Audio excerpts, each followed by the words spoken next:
কই মানবতার ফেরিওয়ালা ফারাজ করিম ব্যারিস্টার সুমন তৌহিদ আফ্রিদি, আপনারা কি আসবেন না? মানুষের চিরামুড়ি দিবেন না? মানুষ তো অপেক্ষা করতেছে আপনাদের চিরামুড়ি নেওয়ার জন্য। নাকি আপনারা আসতেন না শেখ হাসিনা নাই দীক্ষা? নাকি আবার আবদার করতেছেন শেখ হাসিনা আইলে আপনারা আসবেন? আপনাদের মানবতার ফেরিওয়ালা দেখাতেন, বিকাশে টাকা নিতেন, নিয়ে নিয়ে মানবতার ফেরিওয়ালাগিরি করতেন, বন্যার মানবতার ফেরিওয়ালা হইতেন। যাতে আপনারা হতাশ হয়েন না, মানবতার ফেরিওয়ালাদের আর দেখা যাইত না, কারণ তারা এখন বুঝা গেছে গা তাদের এই ব্যবসা দিয়ে কাজ হইতো না, ভাইরাল হওয়া যাইতো না এই ব্যবসা দিয়া, কারণ এই ব্যবসা জাতি বুঝা গেছে গা। কারণ আগে নাম্বার দিয়ে মানুষের বিকাশে টাকা নিয়ে আপনাদের সাহায্য করছে, কইরা মানবতার ফেরিওয়ালা নিজে হয়ে গেছে গা। আর এখন বুঝতেছে এখন আয়া যদি মানুষের সাহায্য করে কাজ হইতো না, কারণ মানুষ বুঝা গেছে তারা যে বন্যার ফেরিওয়ালা। আর এখন শেখ হাসিনা নাই, তারা কেমনে আইব? শেখ হাসিনা থাকলে তো আইতো, কারণ তারা তো শেখ হাসিনার শিষ্য আছিল। শেখ হাসিনা নাই, তারাও নাই, তারাও ফলাইছে।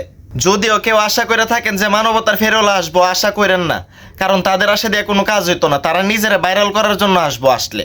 তো আসল কথা হইলো দেশের পরিস্থিতি এখন ভালো না, বন্যায় অবস্থা খুবই খারাপ। এই মানবতার ফেরিওয়ালাদের কথা চিন্তা না কইরা যার যার গ্রামে, যার যার শহরে যারা পারেন সবাই মিলে একটু টাকা জমায়া দিবার চেষ্টা করেন, মানুষের সাহায্য করার চেষ্টা করেন। মানবতার ফেরিওয়ালাদের চিন্তা করেন না, নীরবে দান করেন, মানুষের নীরবে খুশি রাখেন। বিকাশ নাম্বার দিয়া টাকা নিয়ে মানুষের দেখায় আর নিজে ফেরিওয়ালা হয়ে যেতেছে, এমন ফেরিওয়ালা করেন না। যার যার শহরে, যার যার গ্রামে সবাই মিললে কিছু টাকা জমায় বা কিছু জমায় মানুষের দিবার সাহায্য করেন। মানবতার ফেরিওয়ালাদের আর পাইতেন না।